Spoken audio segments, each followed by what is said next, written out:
Good morning to everybody here on day 3 of the first ever Middle East North Africa Housing Forum. It's great to be here for our final day. We've had a terrific collection of discussions and presentations and interventions. I think the one you're about to experience here will be at the peak of quality that you've become accustomed to during the last several days. We've got a terrific lineup of commentators and presenters for our topic this morning, which is integrating housing with socioeconomic development.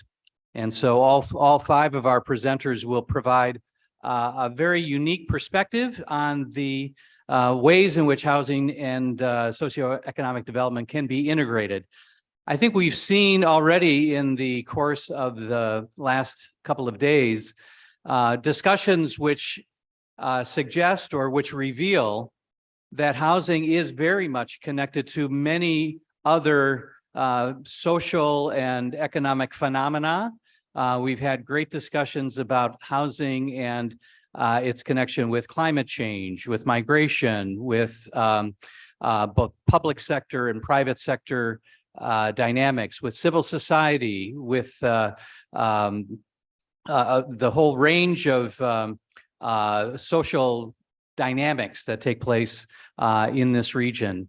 And I think with this conversation here that we'll have for the next hour and a half will enlighten us even further. And hopefully, as we reach the last day of our time together, will give us all concrete steps and ideas and concepts that we can take with us to back to our work, back to our communities, that we can implement and that we can tell others and explain to others, this is why you were here this week. The ideas, the concepts, and the potential collaborations and interactions that will stem from this gathering, hopefully will be further nurtured and inspired by the comments that we have here in this session this morning. The way we're going to work it is that I will introduce each presenter individually for their interventions, and then we'll have all 5 do their remarks. We'll have a small, short conversation amongst us after the final presentation, and then we'll open it up for questions and comments from all of you. We are scheduled to go until 11 o'clock this morning with this session. I also want to note for you that I will be ducking out at about 10:45 for another session that I need to go moderate. It's not that I won't be really riveted by this conversation. It's just that there's lots of conversations happening that we're trying to keep track of. So when I step away, my colleague Besim Nebiu from Habitat for Humanity will continue the question and answer facilitation at that time of the program. All right, so thanks again for being here, and I want to thank my panel for being here and preparing for this session as well. And to lead us off, it's my great pleasure to introduce the first of our presenters, Karim Ibrahim. And I'm gonna give very brief introductions of our presenters. You have the full bios of each of our presenters in your materials, and I know we want to hear from them as opposed to hearing about them so much. But just so that you know, Karim is an Egyptian architect and urban researcher, and he's currently the director of Rediscovering ESNA's Cultural Heritage Assets Project, which is aims at the revitalization of the city center of one of Upper Egypt's most historic sites. Please join me in welcoming Karim Ibrahim.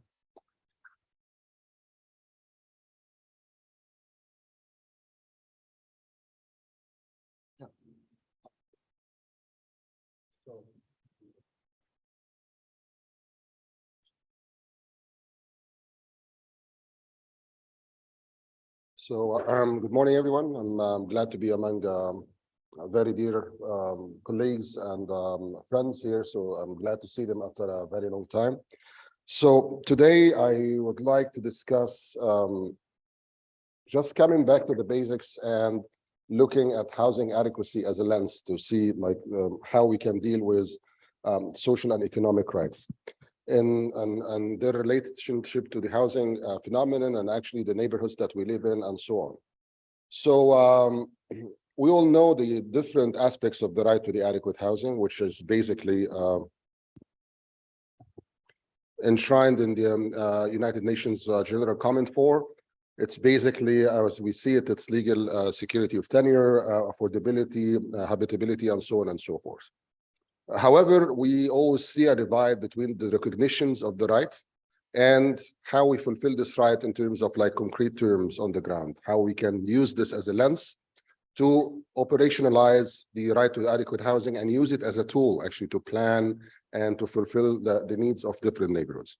So today I'm actually presenting very quickly two projects that we have worked on between 2015 and 2022 that actually are opposite and their approaches. What's in common between them is how we can fulfill these needs and the socioeconomic needs on the neighborhoods through using the lens of right to adequate housing.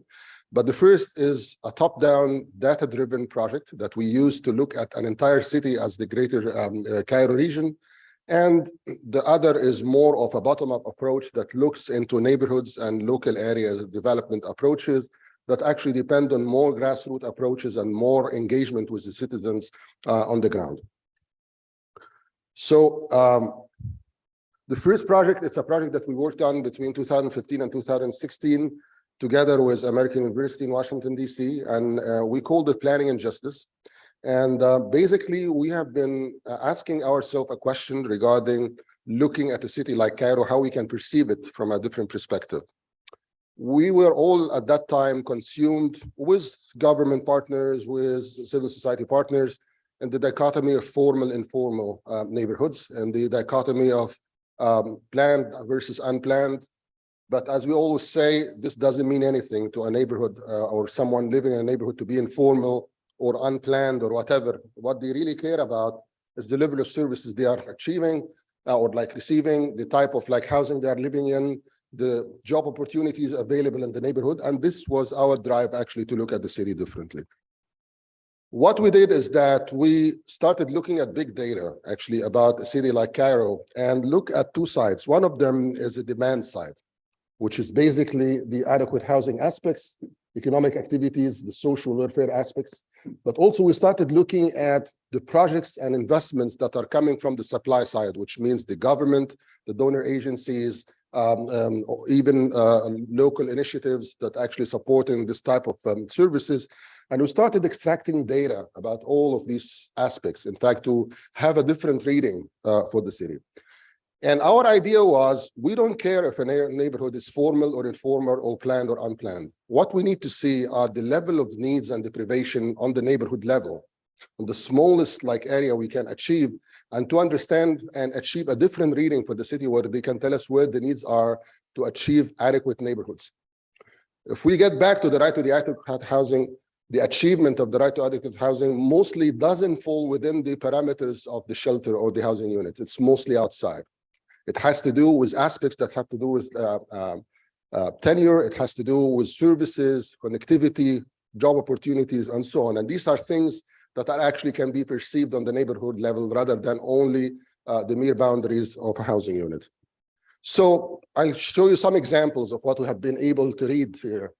If you see the map to the far right, this was the poverty map in 2015. This how like all the development partners were perceiving poverty on the level of the greater Cairo region. And it was based on percentages of poverty. So it's basically it tells you this neighborhood has 56% of the poor or 40% or what's so on. And it shows you that poverty is concentrated in the south of Cairo. But this is a bit deceiving, in fact, because if we start looking into the numbers, if we start looking at the density of the poor, the whole map shifts. We can see that poverty is actually concentrated in existing neighborhoods, heavily populated neighborhoods inside the greater Cairo region that don't show when you compare the percentages. So basically it started to draw our attention to different neighborhoods where needs are more escalating. Another example, looking at figures, that's actually how we present data. This was the data of the public census in 2007. And basically, if we look at access or having a private toilet within a neighborhood, everything is great. Everybody's doing fine. But connectivity to improved sanitation is a real issue, actually, back in that time. Definitely the situation improved, but nobody actually had a look on these maps. It's basically there were figures sitting in big like data sets, never illustrated on maps like this to show us where the problems are. And in fact, we can see that almost like half of the Greater Cairo region at that point of time had issues with connectivity due to improved sanitation. One final thing that we had is also to measure, we're looking at the supply side, comparing poverty in the different districts of Cairo to municipal budgets that's actually allocated to the different neighborhoods. And you can see that here, the highest level of the budget are actually opposite to where the needs are. So if you look at one side is poverty levels, and the other one is public budgets allocated, it's inverse, in fact. So it's basically, we don't see enough money going to the neighborhoods that their needs are. The highest level of expenditure in one neighborhood was met by the lowest level of expenditure in Cairo on the other side of the street. You were two neighborhoods next to each other, and they had the highest and the lowest level in the entire city. Was this by design? The answer is no, because we have talked a lot with the government, and it's basically because they don't have this lens. They don't see the figures as they are. So it's a planning tool rather than a tool to criticize. It's a tool actually where we can direct our budgets, our resources on the city level. The second project, and my last project here, is called the Local Area Development Plans. And we have worked on this project with the GIZ, the Ministry of Housing, and the Cairo Governorate, and also Dr. Heba also worked on other governors, and I think she's going to cover this as well.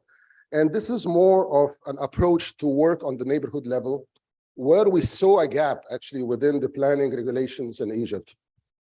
In Egypt, we have two levels of planning. The first level is called the strategic urban plans, which are done on the city level.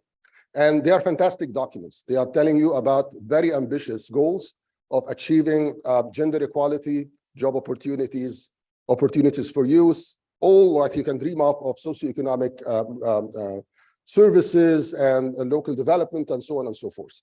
But this is immediately translated to something called the detailed urban plans, which are basically building lines, building heights. So where are all these strategies have gone? They disappeared in the middle. When you come to a neighborhood, there are no goals or visions for development for the neighborhood that either stem from top down or either bottom up. There is nothing actually within the detailed urban plan. And that's why the local area development plans make sense, because they take down all these goals and visions for socioeconomic development to the neighborhood level, actually informed by the residents in the neighborhood. So it goes through a process, mainly 4 stages, for the preparation, understanding of the neighborhood. But the most important phase of them is putting a development strategy for a neighborhood and a development vision actually that is related and tailored to this neighborhood within a larger framework of the strategic urban plan. And we translate this into projects, a roadmap actually, so the government and the different development partners can hold in hand and actually have a 5-year or a 10-year plan of projects and achievements and programs that they can actually achieve within the neighborhood itself to fulfill the housing rights. It's a very participatory process. It's actually, you're going back to the community every back and forth to make sure that you understand the neighborhood through their eyes. You realize the differences, and actually the gaps in the services, and actually understand from their perspective what needs to be done as solutions, because they are the best ones to tell us about it. What's important also about here is that it avoids, I think, an overlap of activities, or let's say roles, that happens often between governments and residents in neighborhoods. Residents can build housing. They cannot build schools, they cannot build water stations, they cannot build roads. This is the role of the government. But often we see some governments building housing while leaving to the residents providing the services for themselves. This is actually needs to be rectified. It's screwed for us. And this is something that needs to be fixed and, in fact, to be worked on. And basically, the local area development plans redistributes the role again between the government and the local residents in the neighborhood. One thing to mention here, we didn't touch anything that's related to housing, because we had no influence on the housing in the neighborhood. What we had influence on the public services and the public investments that can be put and make this neighborhood adequate from a housing point of view. The result is a list of projects selected by the community, prioritized by the community, and actually looked into as groups of projects and clusters that can be worked together so they can have more effective solutions.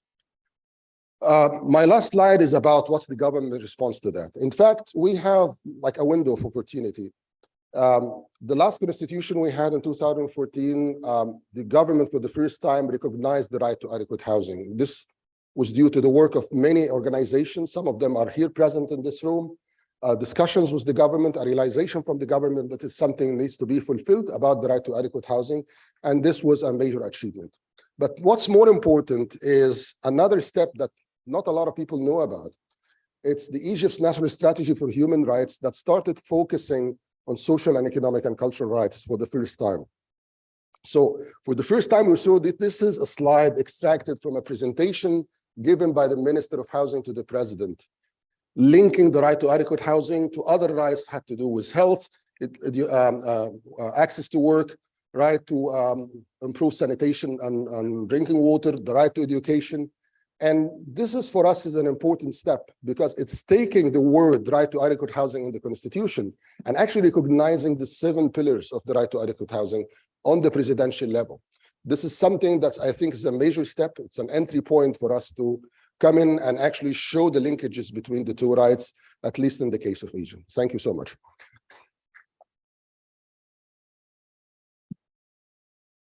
Kareem, thank you so much for that in-depth and broad-reaching presentation. Thank you so much, and we'll dig into that during our discussion and question and answer. Our next presenter is Professor Heba Atala Khalil. She's Professor of Architecture at Cairo University, Professor of Sustainable Urbanism, and is also the Senior Coordinator of the Architectural Engineering and Technology Program at Cairo University. Please join me in welcoming Dr. Heba Atala Khalil.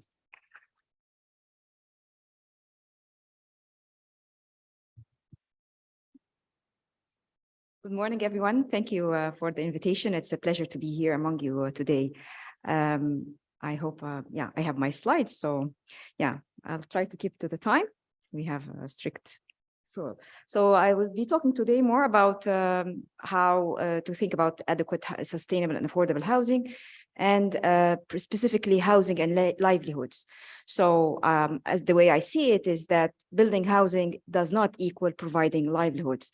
And bear with me for this proposition. So I see like the providing livelihoods encompasses 3 things: ensuring environmental justice, fostering development, as well as ensuring equity and inclusiveness. And as you see in this chart of looking at the quality of life indicators, of course, there are so many indices, but looking at different things like the socioeconomic aspects, like the work, the public space, the environment, and how it provides for the inhabitants. And let me start by looking at ensuring environmental justice. So consuming less does not mean that you are more green. So this chart, for instance, looking at the ecological footprint, how much resources are we using versus how much are we providing our inhabitants, the HDI, the Human Development Index. And we see that like for Egypt and most of the African countries, we're consuming less resources than other parts in the world, definitely. And we are within the biocapacity of Earth, but we are providing less to our inhabitants versus other countries. And the top, you can see some of the MENA region like Qatar and UAE. So they are providing more for their inhabitants, but consuming much, much more resources than what is available worldwide. And also, the MENA region is an ecological debtor. So we have less resources than we consume, and we rely so much on imports. So what we want development and well-being, but to decouple the impact and to decouple the resource depletion. And how can we use that? Looking at the climate change, most of you are in the COP27, and you can know, of course, that our area is suffering from an increased heat stress. Some studies say like 4 to 5 degrees in the next 50 years or so. And it's not only about the climate change, it's also about how we plan our cities. So the city structure, looking at the land surface temperature for Cairo, for instance, and also the urban heat island, how much compactness are we creating with these high-rise building and very less vegetation? That's something to look at the local level. And this is Cairo, 1904. We are on the middle island, as you see, and this is in 2015, so only 100 years apart. of course, the island is still green because it's a sports club. Other than that, it would have been built all as you see. And the city is expanding. More than 20 million people are living in that city. From one to the end, the other end is almost 140 kilometers. So the new cities or the informal cities, this is how we are developing.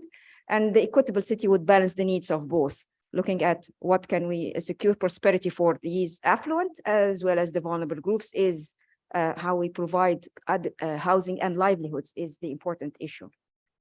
And again, to Cairo, if we look at the urban climate labs, how the way we are building or the way we are providing housing contributes to increased heat stress. And most of the neighborhoods in Cairo are suffering from increased heat. And only some of the islands, the remaining islands in the Nile, are where there is actually some breeze. Other than that, we want to keep them from being built and keep inner city greenery if we still have. And of course, can we create inner city greenery, remove all these informal areas as some of the original plans back time what they were? And this is an issue.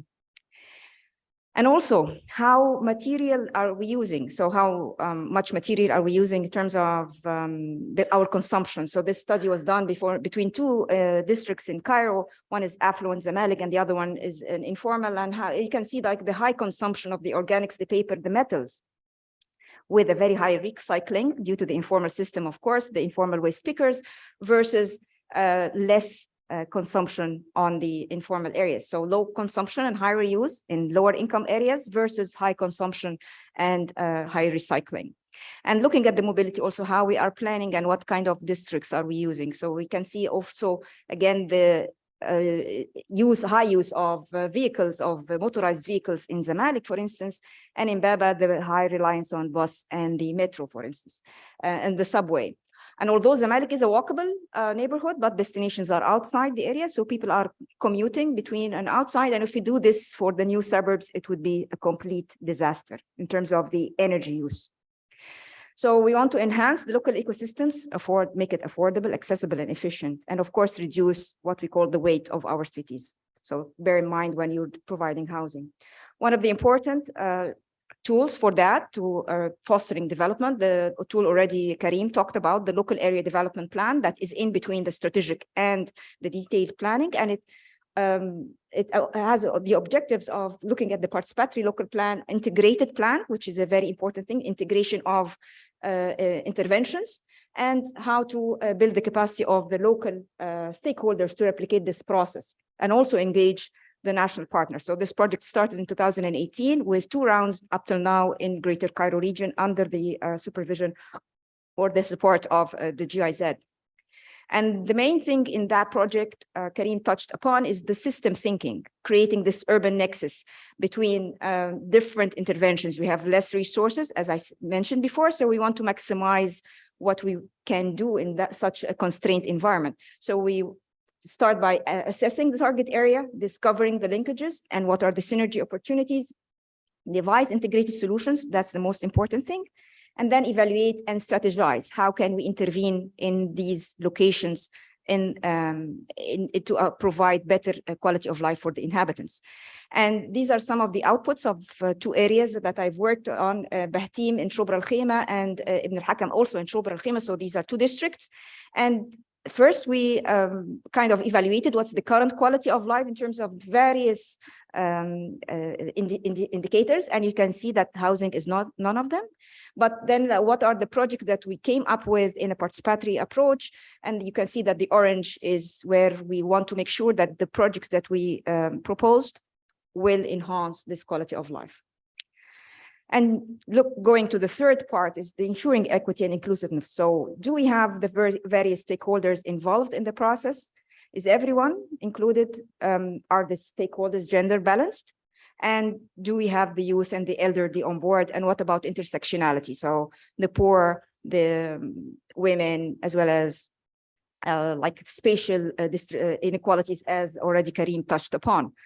And my last slide would be on looking at, this is a study we've done in Asmarat. So when we move people into new housing areas, are the open spaces providing or affording women socioeconomic activities? So women in their previous slum areas did some socioeconomic activities in the outdoor spaces.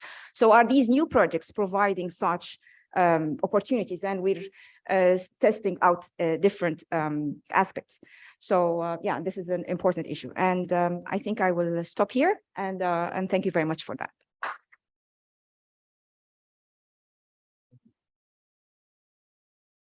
Thank you so much, Dr. Heba. I think the references that again to the local area development plan, I think we'll talk about that in our discussion, but also the engagement of citizens and residents, how central that is, and we'll want to explore that, I think, as we continue our conversation. To continue the presentations, it's my pleasure to introduce our next panelist, Alejandra Rivera. Alejandra is a researcher, analyst, and strategic planner. Her research focus. Her focus areas are on social urbanism, human rights and urban sustainability, and the local global dynamics of the just transition. Alejandra is the co-author of the IHRB's report, Better Buildings, Financing Human Rights-Based Decarbonization in Europe's Built Environment. Please join me in welcoming Alejandra Rivera. Alejandra?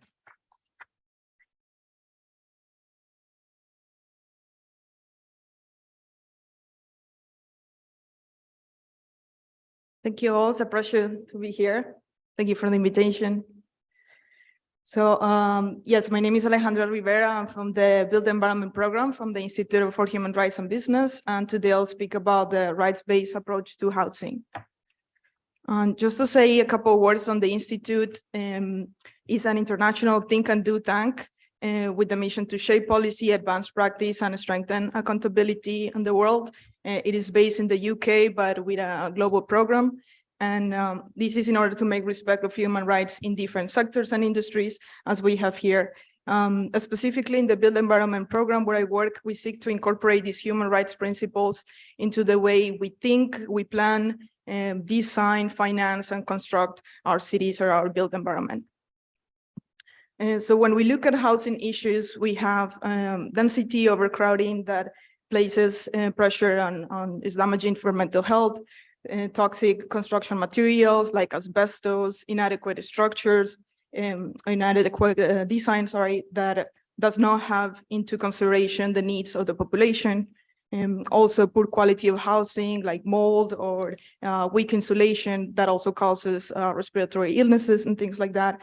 But to me, the biggest issue is really the financialization of housing, and that we have also at a macro perspective. And this is seen real estate or housing merely as a profit-making mechanism, extracting rents, rather than housing as a basic human right, as an enabler for people's prosperity.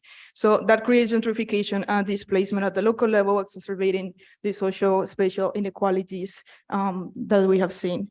So when we ask ourselves, what is the common thread between all these issues that we're experiencing, we see that these building processes are really not centered on people, putting people at the center of decision-making, and therefore lacking this vision. So what we propose at the Institute for Human Rights and Business is this right-based approach to housing, and it bases on the built environment life cycle, which provides a foundation or a macro perspective of what really needs to happen at each stage of a housing development project in order to respect human rights. So this graph that we have here, it's just a snapshot, and it spells the social considerations we should have in mind, from land acquisition, then to the early stages of planning and finance, also design, through the construction process, also during the management and use, what things to keep in mind, and all the way to the end of life of the built environment life cycle. So we place human dignity really at the center of these decision-making processes, also observing the cross-cutting principles of transparency, participation, non-discrimination, and accountability. But of course, this is an endeavor with multiple stakeholders. We realize that no one actor can have all the answer. So here, this is to visualize all the actors that are involved in the production and consumption process of the built environment. And we have the planners and governments, the investors, the project owners, architects and designers, construction companies, and really users and communities at the center. So of course, depending on the context, these would vary. The relationship between them would be very different, or the power dynamics, or who's making the decision would vary a lot. But we also have different leverage points. So for example, on the right, on the side of governments, we can use the regulatory frameworks or policies or public procurement to have some leverage. On the side of the companies, the contracts, or doing due diligence down the supply chains to their suppliers or to the clients as well. And the community, so depending on the level of participation that is allowed, we can also influence the demand. So as you can see here, is just to show that each actor has a role to play. And just to also expand on some of the tools that we have at HRV, the Framework for Dignity in the Built Environment is a tool that we have developed to try to help integrate housing with socioeconomic and human development. So you can go to this website, dignitybydesign.org, click on the link, download the framework, and it really gives is this big Excel spreadsheet. It's very big and comprehensive detailed framework, and we can think of it as an extension of this built environment life cycle that I mentioned earlier, in which it has guiding questions for all stakeholders to ask themselves, either really putting human dignity at the center of all decision-making in these processes. And the good thing is that it could be used by governments, architects, private sectors, NGOs, all the actors that I have mentioned, to really have some sort of guidance to ask these questions and see if they're putting people in the center and fulfilling the right to housing, of course, one that is sustainable and affordable. But so also if we ask, what does this right-based approach to housing mean in the context of climate action? And so when we speak of the transition, we should think of really two goals. One is the transition to the ecological transition to be more sustainable ways of living within planetary boundaries, and we're all very familiar with that. But also the second one is how to do that in a just way that is inclusive and that respects human rights. So I just came from COP27 in Sharm el-Sheikh, and there was a lot of talk in the first one, the first goal here, but much less in the second one. So this is to also recognize that these two have to go in tandem for any transition to be successful, really. And these are some key elements of the just transition that I mentioned already, but the idea is to work these together and address together climate change and growing inequalities. And just to finish, I want to leave you with some recommendations. We expanded these in a report that we wrote last year. But for these three groups, I think it's important to highlight, for example, for governments, to protect against increased housing costs, and we could do that through rent caps or tenant protections. Also to use their leverage and public procurement. And to me, the most important 2 points for government are the last 2 bullet points, is this focus on housing corporations to increase the public housing stock, and also to consolidate multiple housing initiatives into one bigger or umbrella investment program. And I think this is very important to harness the economies of scale.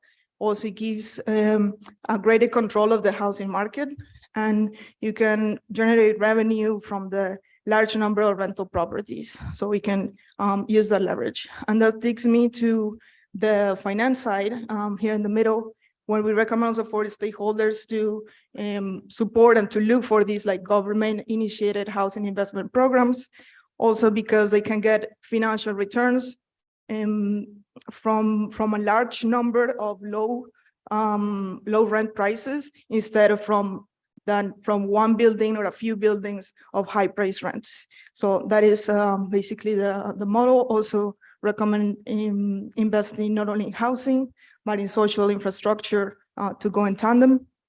And on the right of project development, also very important to involve the community, as we have already mentioned. Think of that inclusive design from the early stages of design and finance. I think I'll leave it at that, but we have more detailed recommendations in our Better Building reports. We have a chapter just on housing that you can download for free on our website. Thank you so much.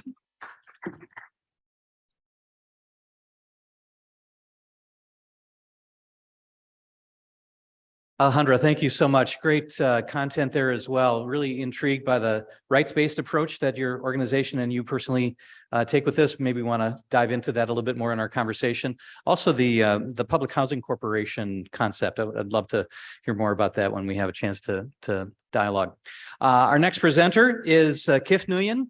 Kif is Senior Program Officer at the UN WTO Trade Center and is acting as Deputy Head of Operations for the WTO in Iraq. In addition to Iraq, Kif has worked in Cambodia, Myanmar, Nepal, and the Democratic Republic of the Congo. Please join me in welcoming Kif Nguyen.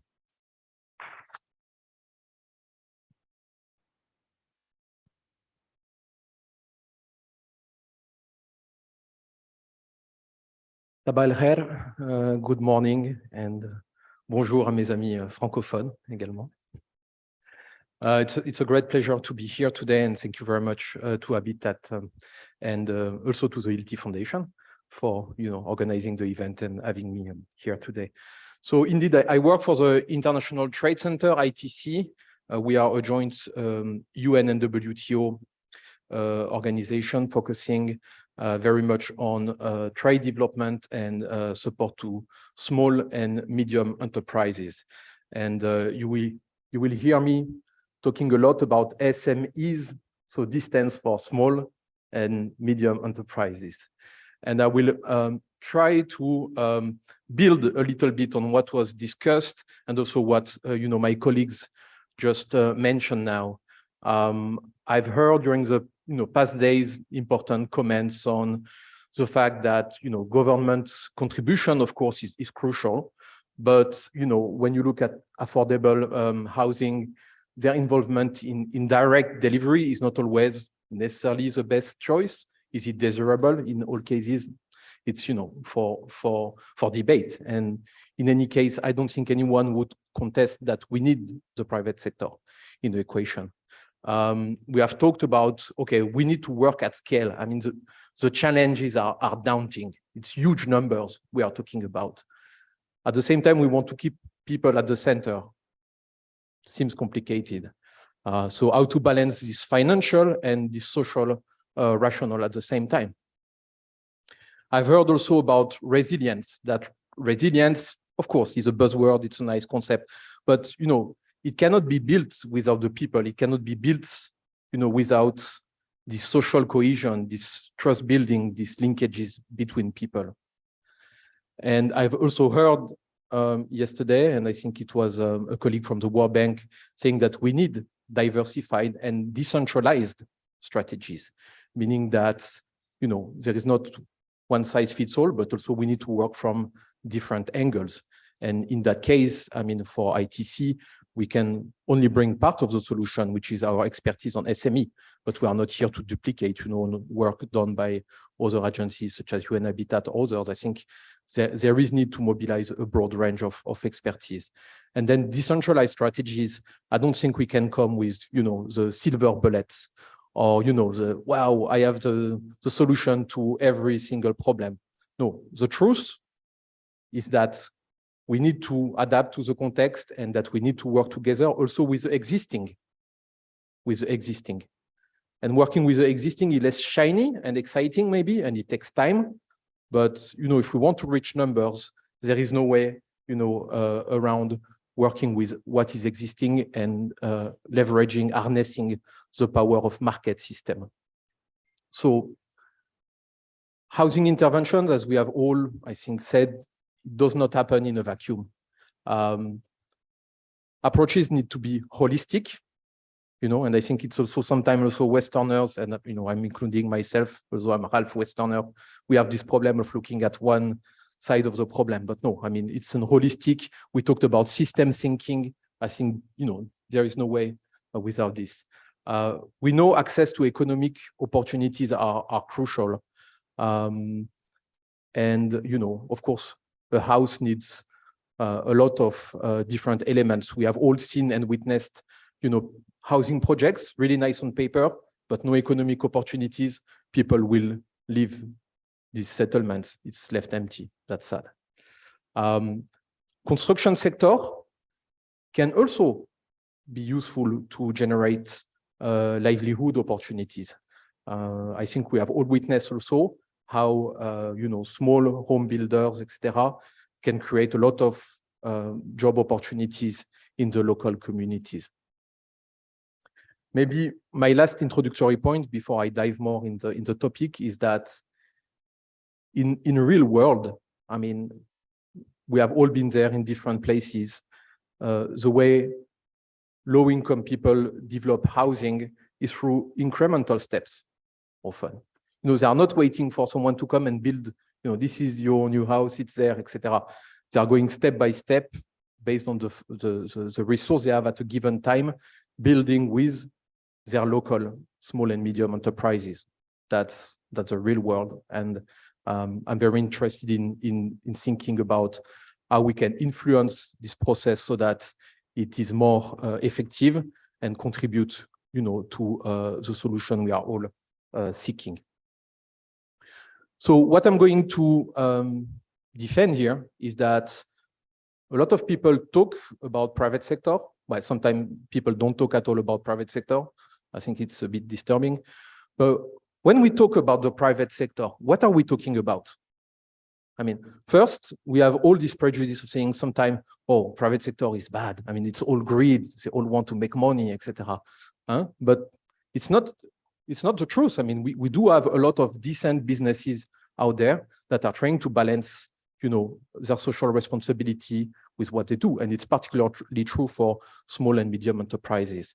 I'm also want to say that when we talk about private sector, we need to consider the different size.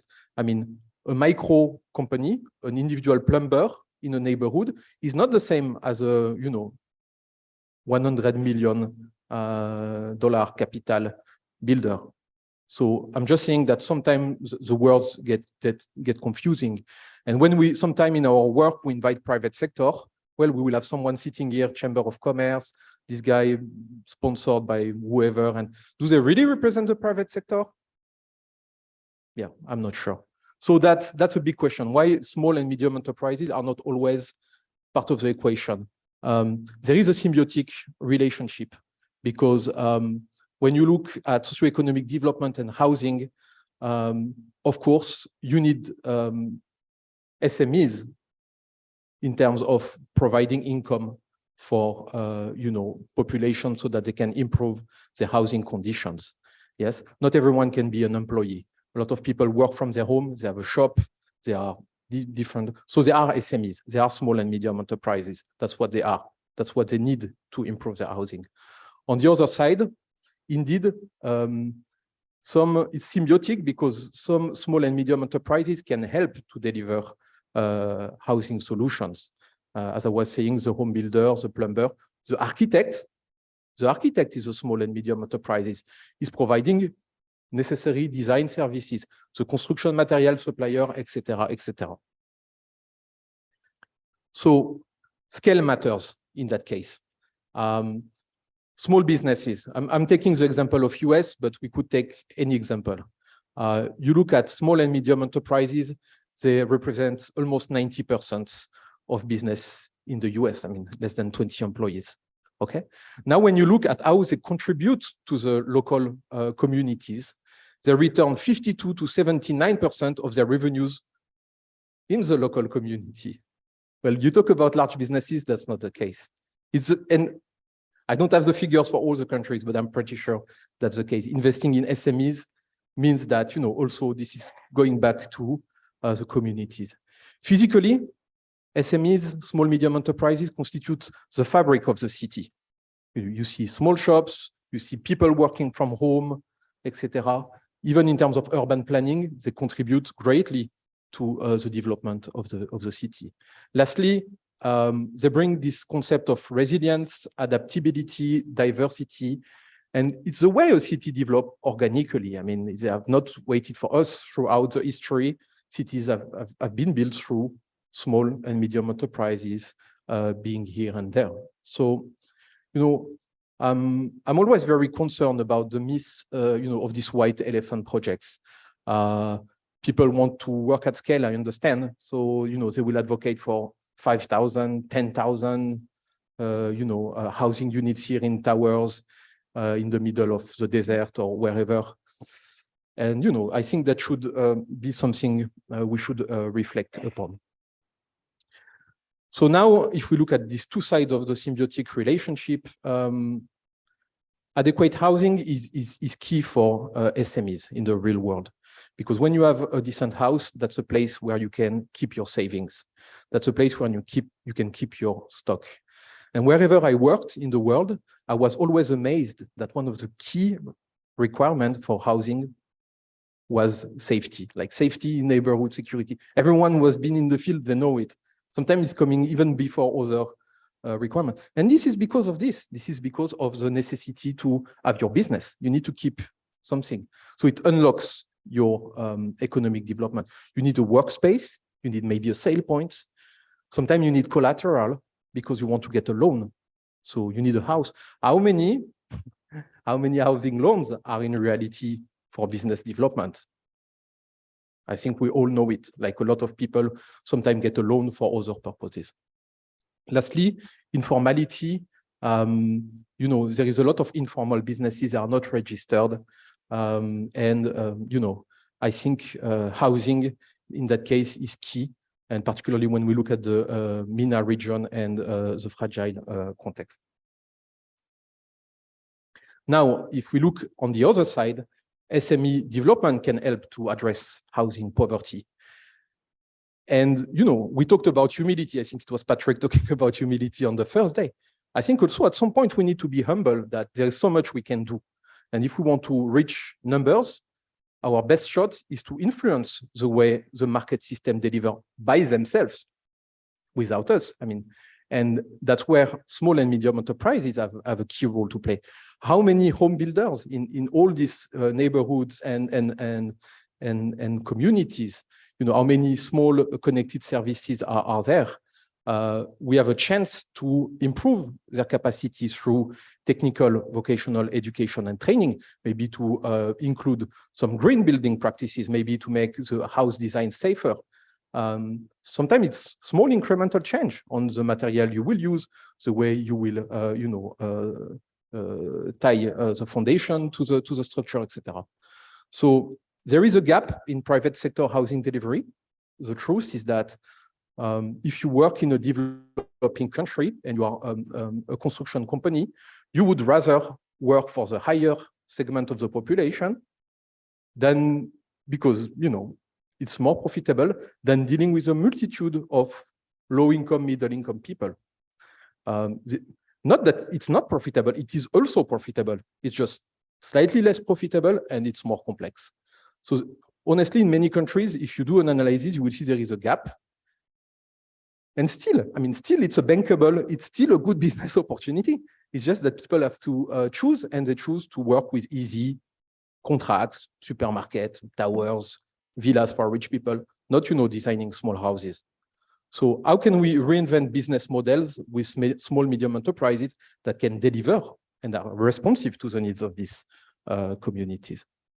So I don't have, a lot of time, so I will leave it here, but I want to leave it here with a question. Considering that what I say maybe has some truth, we can consider, so then what do small and medium enterprises need to contribute to the delivery of affordable housing solution?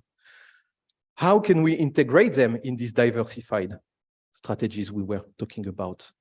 Well, it's an open question, because honestly, I haven't seen so much research and work on that. But from my experience, I can tell you they need adapted regulations, they need a conducive business environment, specifically for small and medium enterprises. And often when we push for adaptation of regulation, etc., it's not necessarily the first thing on our list. We talked about multi-stakeholder dialogue. There needs to be a space where private sector, public sector, NGOs, but also, companies, businesses are at the table. And I know it's not easy to convince them to join. Skills, indeed, skills improvement. It's so much needed to improve business skills and technical skills. I think what I was mentioning, like how can we have proper business models that are profitable because it's business, it needs to be profitable, but at the same time that do not distort the markets in a sense that you get rid of all these actors. Because unreasonable use of subsidies, I'm not against subsidies, I'm not at all, but they need to be used wisely. When they are used in unreasonable manner, they will just crowd out a lot of actors, and you just end up with no one left except big actors, mostly working outside of the market rationale based on subsidies. Access to finance for small and medium enterprise on supply, but also housing finance on demand is key, of course. And maybe one last hypothesis is, as we build proper business models, there is a risk element. And we talked yesterday, I think, on the session on housing finance, a lot of banks say, yeah, sure, it's fine. But, maybe I will incur some loss at first. So, how can we cover the first loss with guarantees, at least to build a proof of concept to show that it's profitable, so that other actors get in the sector and replicate, I think is key. So I want to leave it here, and thank you very much for the opportunity. Thank you. Keith, thank you so much for exploring the role of small to medium enterprises in the broader housing ecosystem, and for suggesting that their presence and their activity would be really a great contribution to the overall output. Our final presenter today is my colleague from Habitat for Humanity, Besim Nebiu. Besim is the director of Habitat's Central and Eastern Europe, and also the Commonwealth of Independent States region in Europe, and has been with Habitat for a couple of decades, and had actually the honor of being the lead for the Europe Housing Forum that was conducted a year ago. So he's very familiar with these housing forum settings, and I'm delighted he's here with us today. Besim?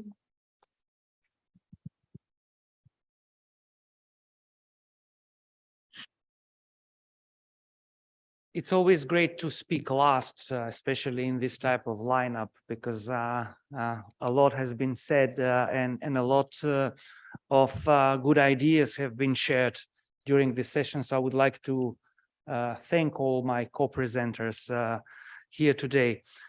Obviously, context matters a lot, and as Stephen mentioned, I come from a little bit of a different context of housing in Central and Eastern Europe and Commonwealth of Independent States. But I think when we come to affordability, which is the topic we're entering very deeply here, the question is simple, and I think it relates to all context. And the question that I would like to ask here is, does a worker working full-time at the low wage, so at the minimum wage or a little bit higher than that, can they and their family afford a two-bedroom apartment?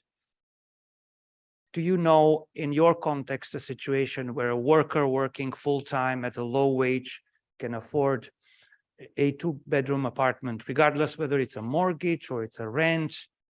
And if the answer is no, then we have, and I mean, I didn't see any hand. Do you know a context where it's possible with a low wage? Okay, one. So if the answer is no, then we have in that city or in that place, we have an affordability gap. And this one is universal. It doesn't matter whether it's in Central Eastern Europe, in the United States, or in Egypt. And I think there the question is obviously, how do we address, how do we make that a priority, and not just a priority for us, for people like us who are housing advocates, who work on housing matters on a daily basis, but how do we bring this to the attention of decision makers? How do we engage the market? How does it become a bigger of an issue than it currently is? And I think the topic for today's conversation, I think, is a good lead to that answer. I think we need to look at it from all of these angles and all of these nexuses, but also present it really as an economic issue. because it is an economic issue. Currently, in this context, where we live with several colleagues here in Slovakia, the prices of housing have in the market price of apartment has increased 54.5% from pre-COVID levels. That means it costs more than half of what it costs to buy the apartment. Renting, it costs between 20 and 35%. Wages have not increased at that level. So basically what it's doing, it is slowing down the economy because it becomes more and more difficult in the city and the areas around it to afford, if you already don't own a house, to afford living there. So you would need to move further and pay a larger percentage of your wage, which goes above 40% or 50%, to be able just to live in there, which I guess in a economy like we have right now, which is very low unemployment, means that, and this is a second point that I would like to make, means that cities are actually competing for employers. Yeah.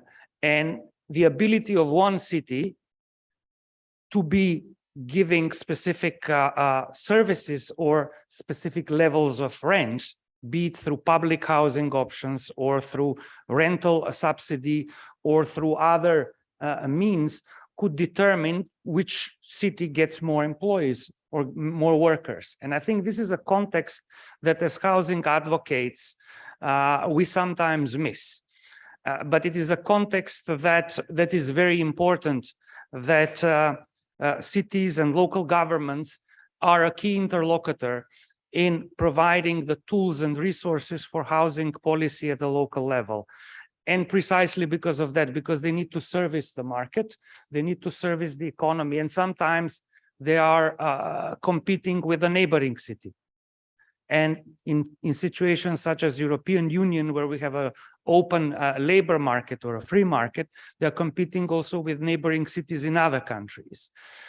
So engaging the city government and the urban planning piece of it and the economic development piece of it is, I think, of key importance in bringing the economic incentives to the table in this level. Obviously, market is, I mean, there are four things that we would need to have in a house. It needs to be habitable, it needs to be affordable. So in relation to our income and wealth, we need to pay a share, a proportion, which means that we can afford it. It needs to have all the basic services, and that was discussed one-on-one, and you have to have some level of security of tenure in it, be it even if you don't own the house or the flat, that nobody will evict you at ease. So obviously these are all challenging themselves, but I think if we exclude any of the sectors, then we will be missing different incentives in this. And obviously market has incentives. It will not address the affordability gap for the sake of affordability, addressing the affordability gap, but it does have a lot of incentives, and one of them is obviously workers, which is a very similar incentive with the one of the governments to be having a adequate supply of workforce in the vicinity of the city. So I think, and I'm talking here about sectors which are not connected with construction and development, about sectors which are industry and are a service industry. So engaging the sort of what we call at Habitat the P4 cycle of public, private, and people, I think we are creating the right forums and the right angles for the conversation, and also creating certain facilitation of this ecosystem in which different languages can speak to each other. And by languages, I don't mean, they could be all in the same linguistic group. It could be English, but there are different interlocutors and stakeholders which speak a different language when they talk about the same topic. And I think this housing forum and this panel today, I think, which needs to serve that purpose of bridging the language gap and also finding the right incentives between all of the various stakeholders in the ecosystem. I wouldn't want to go further. I will turn back to Stephen. Bassem, thank you so much. Thank you. Thank you. Well, we very much appreciate all those great presentations and listening to and reflecting kind of during the remarks. There seemed to be a common theme for all 5 of the presentations, the theme of inclusion for those, especially at the lower end of the economic spectrum. So we heard from Karim and Dr. Heba with the local area development plans as one potential vehicle among many that could kind of facilitate that inclusion. We heard from Alejandra on the rights-based approach and looking at a kind of the different elements of the ecosystem, the housing ecosystem, and different ways in which a rights-based approach could be pursued and implemented. We heard from Keith that the small and medium enterprises have the synergistic kind of connection with housing, that housing fuels the enterprises, that these enterprises facilitate and make housing possible. And then just at the end, in Bessem's remarks, we heard about the P4, the people, public-private partnerships. So what I'd like to do, and then I really regret that I'm going to have to step away and turn the moderation over to Bessem. But to start with a question around the notion of inclusion, and if we could, if maybe each of the presenters kind of reflecting on your prepared remarks could dive in a little bit to the in reaction to the other remarks that and comments that have been shared here today, can talk about ways in which that inclusion of those who are at the bottom of the economic pyramid can be strengthened and facilitated especially when it comes to housing, but more broadly into the broader integration into the socio and economic life of their communities. So I will hand the microphone over to Karim, and then if you could take a crack at responding to that question, I'd welcome your responses. Karim? Thank you so much. I'll be brief. I think inclusion, to start with, it has to do with visibility.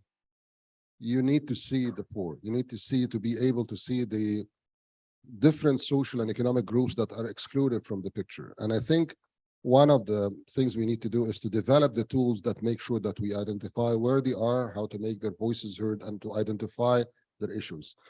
Keith was mentioning something that's very important about SMEs, for example. And I reflect on a situation that happened in Cairo 20 years ago. There has been a total substitution of the garbage collection system in Cairo from small-scale garbage collectors to big companies, whether like Egyptian or European companies, that came to take concessions of entire neighborhoods.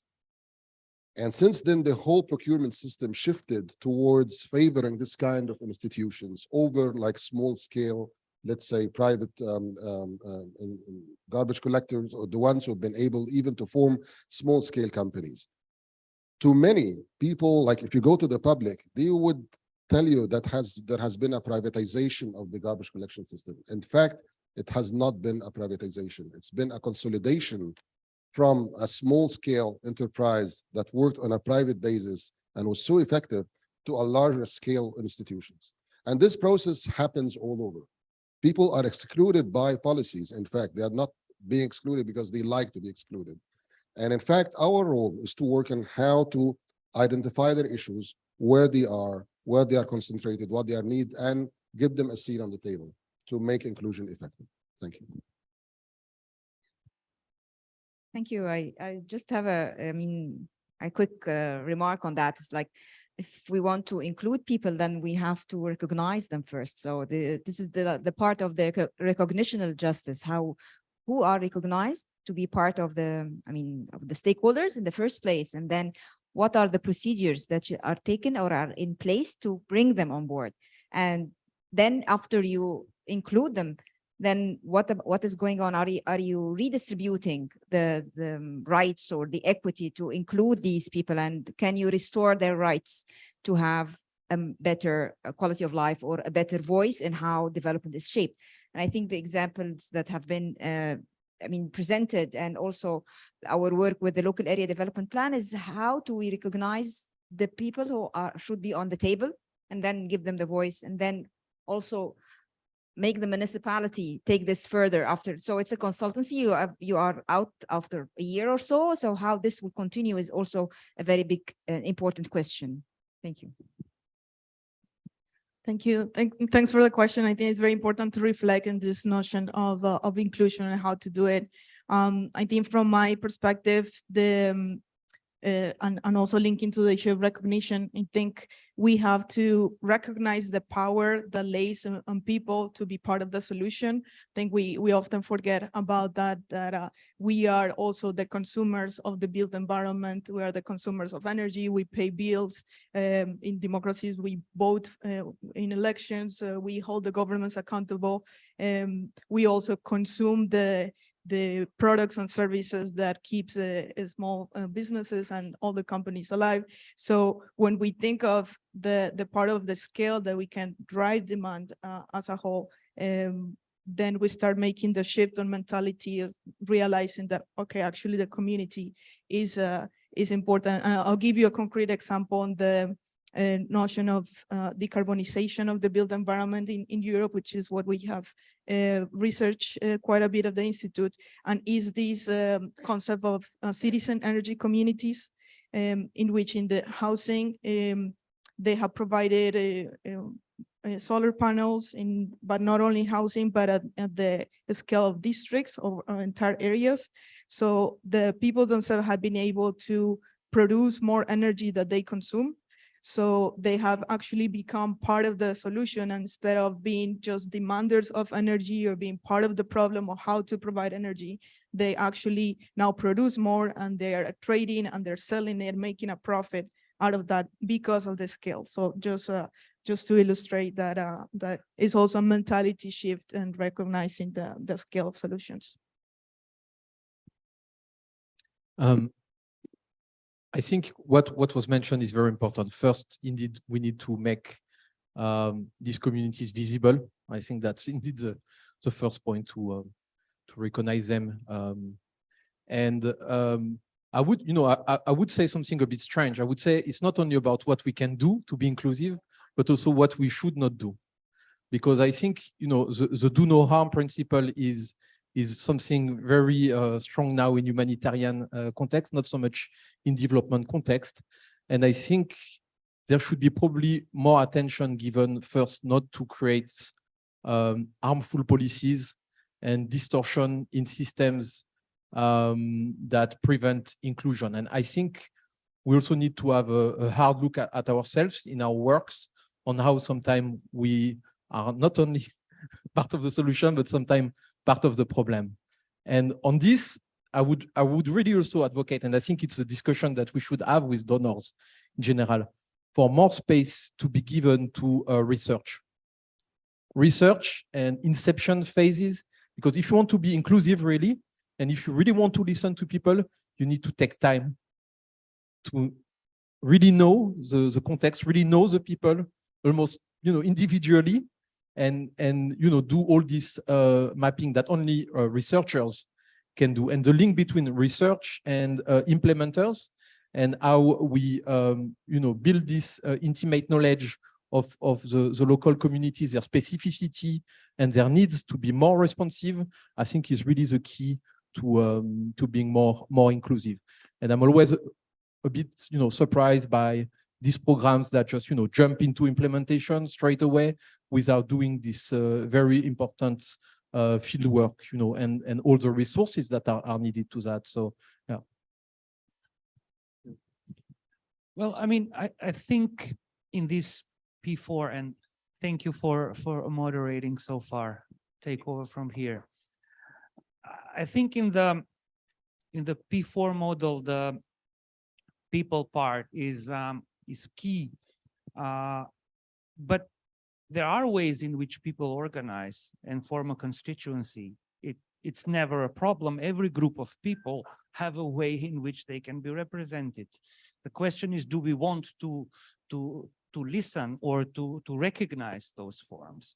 I mean, energy communities is one, homeowner association, neighborhood groups, councils of streets. They exist in every context, right?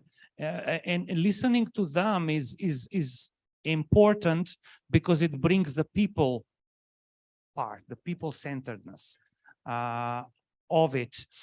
But it's also important to prevent what you said, sort of interventions which we think are good, but they may not agree with us about it. After all, it's their housing that we're talking about, not ours. So not getting the constituents involved in an intervention may actually cause harm. And we saw a lot of public housing projects which have no takers. They are, they are sellers, but there are no buyers, because somewhere in the chain, those questions were not asked, or maybe the right people who should have been asked those questions were not sitting at the table at the time. So I think this makes it it's relatively easy, because when you're selling a product, you need to listen to the customer. Let's look at, maybe that's not a standard terminology that we use, but it's the same process. So I think that is of key importance. It's of uttermost importance, even more important than all the technical conversations on this subject.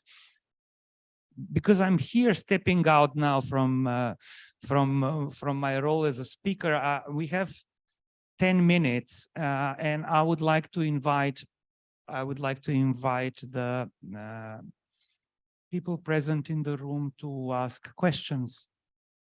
Can somebody help with the microphone? Yeah, we have two. Okay, thank you very much. The presentations were really very good and complementing each other's. My question actually regarding the local area development planning. It's it seems from the presentation that it's really a good tool for integration, the socioeconomic planning. But I would like to know more if about what happens after the plan development, after development of the plan, and the unique thing about the planning is the participation. So is the participation also continued in the implementation, in the finding resources, in the monitoring and evaluation? And is that like a frequent planning? So is that like annual plan every year it's done, or it's done for long term? So I would like to know more about it. So Ashraf's question is, how does it get operationalized, or how does it get implemented? I'll try to answer that. So currently it is not in the law still, but the Ministry of Housing is trying to put this in the law. So it is more of a voluntary level between the strategic planning and the detailed planning. In the process, there is a formation of what we call the LADP committee. So this is a committee from mostly from the municipality, but could also include people from the local community to be on this board to monitor the implementation of the projects. The first round there was funding from GIZ to implement projects. So some projects were actually implemented, and there were criteria for choosing projects for implementation according to the funding agency criteria of short-term implementation and so forth. And some projects, I'm not aware of what was developed or what was implemented in Cairo, but I was responsible for Kalubeya, and there were a couple of projects that were implemented. Like there was a school developing 2 schools actually, and covering one of the canals they opened canals inside the residential area. So some of the projects were actually implemented. In the second round, there was no funding from the GIZ, but there is funding from the UDF. So now we have the UDF, which used to be the ISDF. And we are linking the outputs that come out of this exercise to the funding that can come from the UDF. So we're not leaving it at the planning level, but rather trying to create linkages to providing funding, and then you can have a better chance at implementing such projects. And of course, the support of the governor was key in that. For instance, in Qalibiyya as well, I'm talking about Qalibiyya, they were very active and they wanted to push for the projects as much as possible because there are dire needs. They want something to be implemented.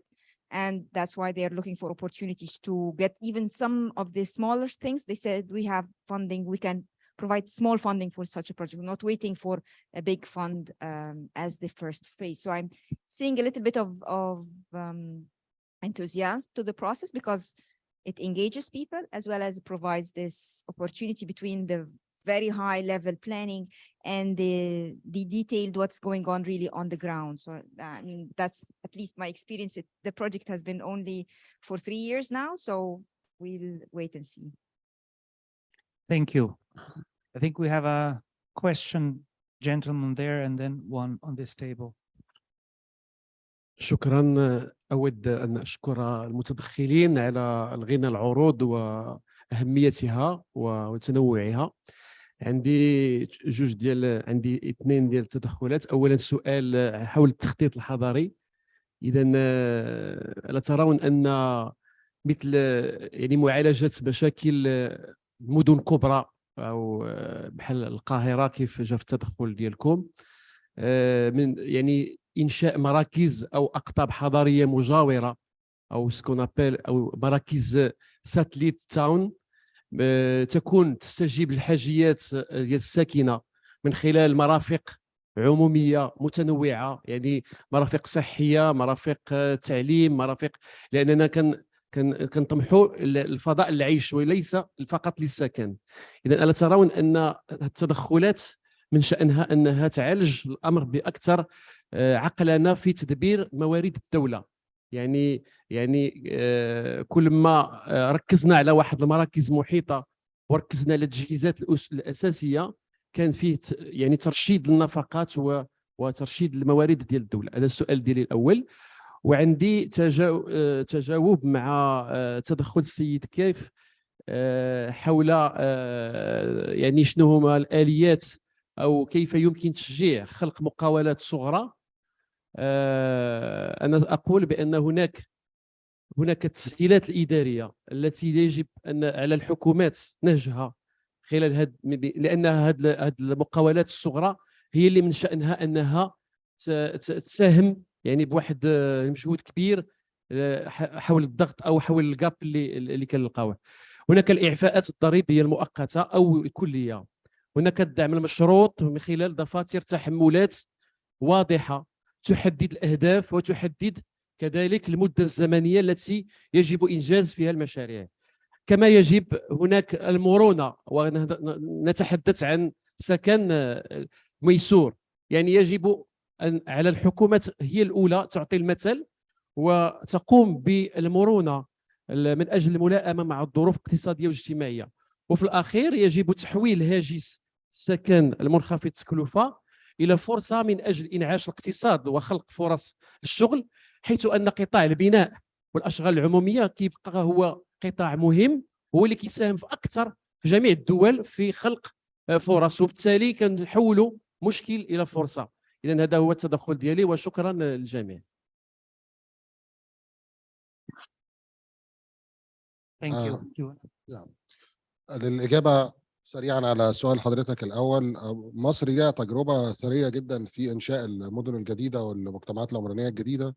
ده بدأ من سنة 1979، وطبعا زي أي مشروع في نجاحات وفي إخفاقات وفي يعني سبل للتحسين. بس أنا ممكن أوجز لحضرتك يعني التجربة من وجهة نظرنا إحنا كممارسين أهميتها إيه. لا يمكن بأي حال من الأحوال كانت الأوضاع العمرانية في مصر تستمر بدون إنشاء مدن جديدة. كان لابد من إنشاء مدن جديدة لاستيعاب عدد كبير جدا من الزياده السكانيه اللي بتحصل. ولكن وده يمكن بدأ من الثمانينات، كان في مخطط في الثمانينات حوالين القاهرة الكبرى لإنشاء حوالي 10 مدن حوالين القاهرة لامتصاص الكثافة السكانية، وطبق طبعا جزء كبير جدا من المخطط ده. ولكن اللي لاحظناه هو سياسات كانت لفترة ما ليها علاقة بقدرة الناس الشرائية على التملك في هذه المدن، تمام، كانت محدودة. نمرة 2 ان كان توفر الخدمات من وجهة نظر الملائمة السكن، يعني بمعنى توفر المواصلات، توفر فرص العمل، الوصول للخدمات، وجود فراغات عامة بصورة جيدة. ده أعاق لفترة طويلة انتقال السكان من المدن القائمة للمدن الجديدة. ده دفع الدولة أكتر إن هي تزود الاستثمارات في المدن الجديدة للدرجة اللي وصل في فترة من الفترات، يمكن من 10 سنين، كان في عدم توازن. كان معظم حوالي 50% من الموازنات بتاعتنا بتروح للمدن الجديدة أو في الجوانب العمرانية، أو في حين كان بيسكن فيها حوالي 1% من السكان. طبعا ده كان بغرض ان يبقى في نوع من الخدمات تجذب الناس. مؤخرا ابتدت الدولة تنتبه لان في احتياج للتركيز على الجانبين. نمرة 1 إعادة إحياء المدن الجديدة اللي أنشئت في الحقيقة من 40 سنة. الجيل الأول أنشئ سنة 79، وبالتالي ابتدى يبقى في استثمارات في تأهيل المدن دي واستكمال الخدمات المفتقدة فيها وتحسين التواصل بينها وما بين المراكز الحضرية القائمة، وبالتالي تبقى ممهدة للانتقال للسكان. أصبح في مبادرات، يمكن سمعنا امبارح على برنامج الإسكان الاجتماعي وإزاي بيركز بصورة كبيرة على توفير مسكن يعني ميسور التكلفة للمواطنين في المدن الجديدة. بس الاهم كمان، وده اللي احنا كنا بننادي بيه لسنين، ان ابتدى يبقى فيه اهتمام للدوله لداخل المدن نفسها، لان احنا مش هنقدر ننقل المدن دي كلها في يوم وليله. الموضوع بياخد يعني عقود على ما بيحصل.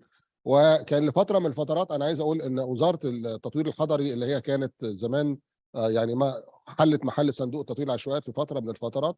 انا ادي مثال بسيط، كانت موازنتها 600 مليون جنيه على مستوى مصر كله. النهارده صندوق التطوير الحضري ميزانيته تتخطى 30 مليار جنيه.